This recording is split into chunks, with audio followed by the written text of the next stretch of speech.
Quem gosta de receber cartas, correspondência, eu adoro receber, adoro mandar.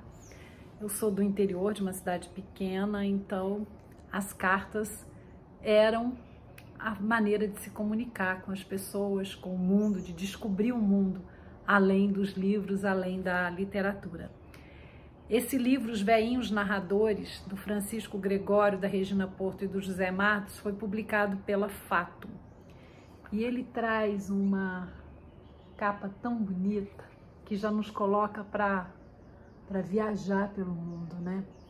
E aqui na quarta, mostro para vocês, tem selo, tem data, Rio de Janeiro 2022, o remetente, Rua dos Contadores de Histórias, número 3, Rio de Janeiro, Brasil. Destinatário, Rua do Leitor que Ama Breves Relatos Ficcionais, número 26, Estados e Distrito Federal, Brasil. Eu sou uma dessas leitoras.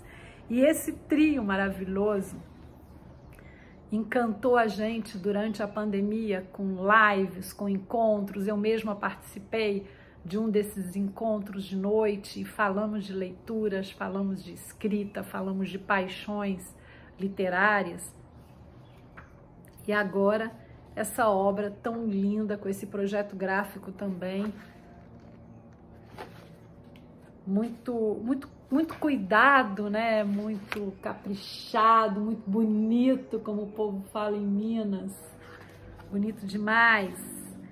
E aqui no sumário a gente tem o prefácio que foi feito pelo Kleber Fabiano. Aí a parte de autoria do Francisco Gregório traz verter, desvelar, legendar, ouvir.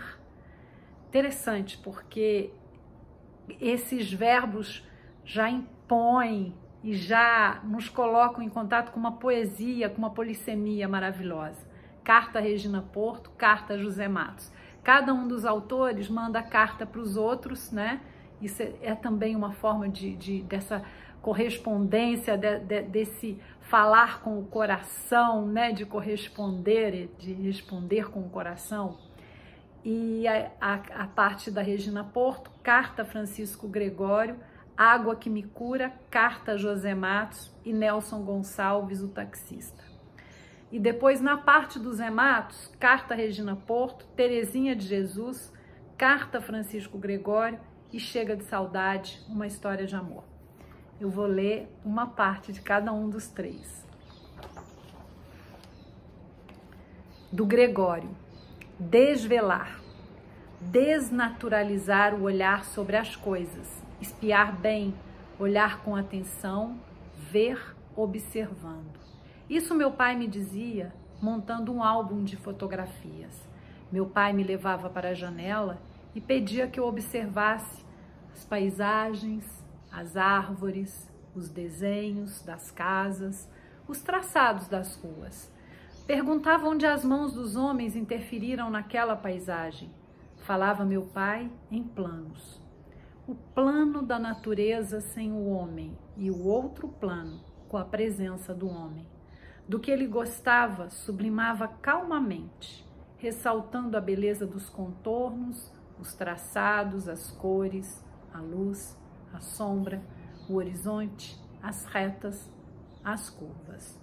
Fotografar com os olhos.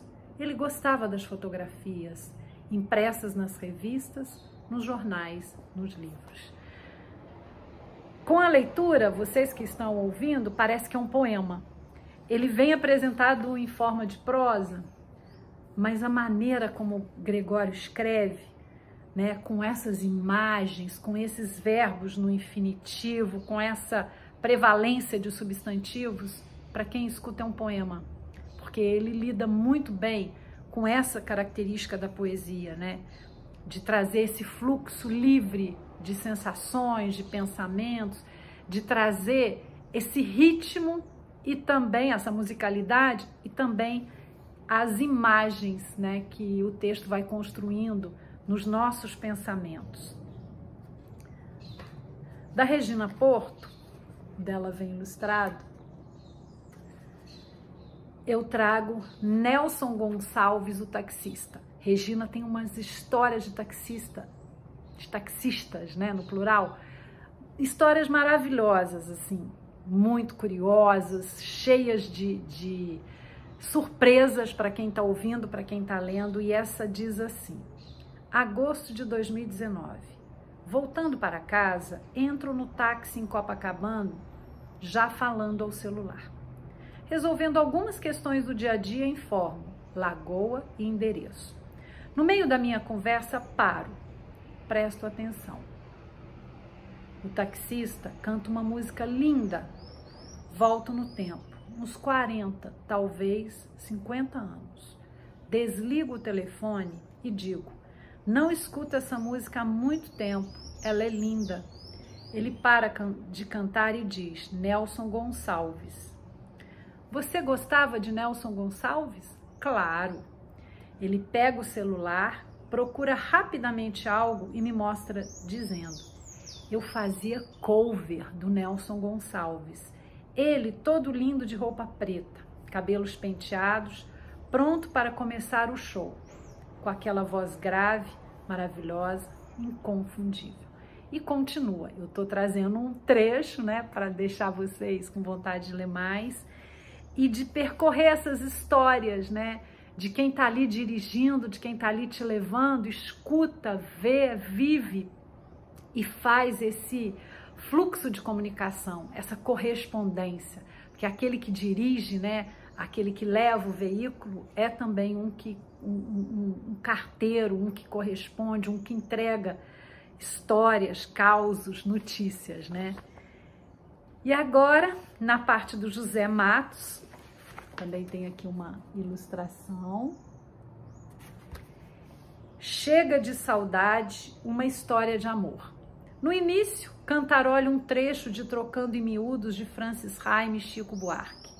Nas lacunas, cantarole Chega de Saudade, de Tom Jobim e Vinícius de Moraes. Duas primeiras frases de Trocando em Miúdos.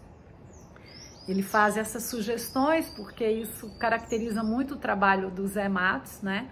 Alternar canções, alternar música brasileira com textos dele, com narrativas.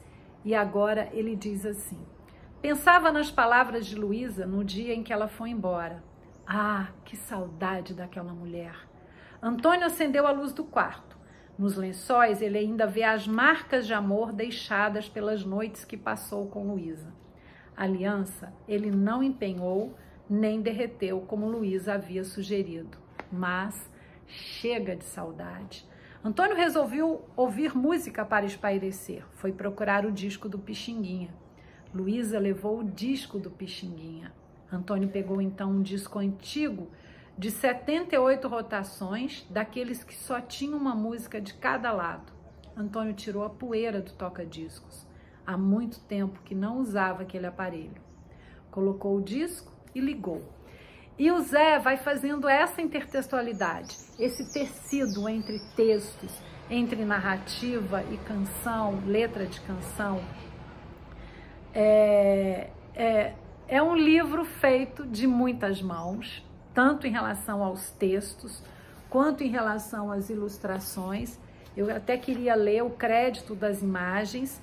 Elas foram utilizadas na composição das ilustrações digitais e estão disponibilizadas para download e livre edição por meio de licença de domínio público. E vou ler para vocês agora um trechinho da introdução, na verdade, né, da apresentação do texto do Kleber Fabiano.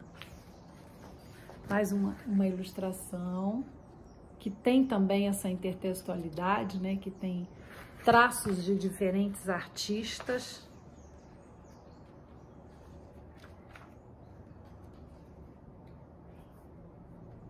E ele diz assim: de amigos, de tempos.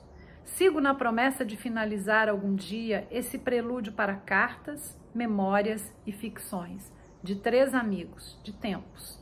Na diligência recorro às águas da lagoa, do mar e dos rios deste país. A lagoa reflete a lua. O mar é profundo e são muitos e diversos os rios. Branco, Francisco ou de Janeiro. De suas nascentes brotam guardados, jorram surpresas. Em meu itinerário de prefaciador descubro o céu, a brisa, o vento. Nas florestas, campos e matas, a natureza se conta por ciclos, períodos e temporadas. Para o pai do fazedor de pipas, Gregório, as árvores deveriam ser plantadas em intervalos, com brechas para o olhar encontrar o horizonte. Tudo em eterno movimento. Ele também faz esse texto com tanta poesia, com tanta intertextualidade e paixão por esses três amigos e paixão pela palavra, pela literatura, pelos livros, pela arte. E é um livro assim, todo bonito por dentro, bonito por fora e bonito naquilo que nos provoca na nossa imaginação. Fica a dica.